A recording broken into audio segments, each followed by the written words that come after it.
अगर कोई आपसे कहे कि दुनिया में एक देश है जो हर साल थोड़ा थोड़ा गायब हो रहा है और फिर भी उस पर कोई ध्यान नहीं देता, तो शायद आप इसे बड़ा चढ़ाकर कहीं गई बात समझें।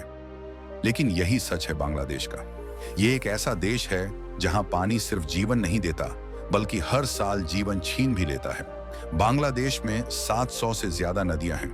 गंगा, ब्रह्मपुत्र और मेघना जैसी विशाल नदियां इस देश से होकर गुजरती हैं।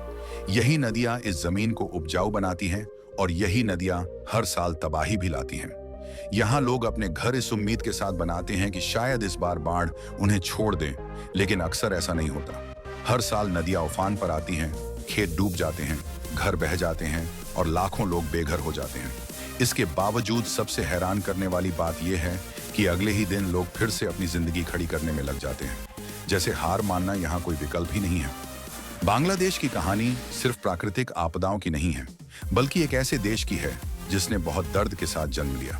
1971 में जब यह देश आजाद हुआ, तब आजादी की कीमत लाखों लोगों की जान से चुकानी पड़ी।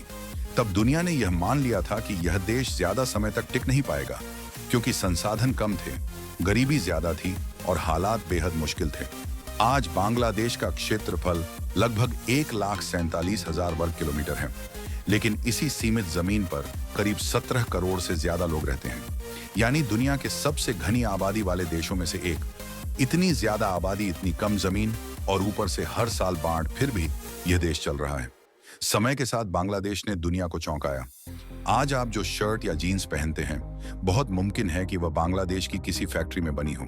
यह देश आज दुनिया के सबसे बड़े गारमेंट्स एक्सपोर्ट करने वालों में शामिल है और इसकी अर्थव्यवस्था की रीढ़ वही लोग हैं जिन्हें कभी सबसे कमजोर समझा जाता था, खासकर महिलाएं।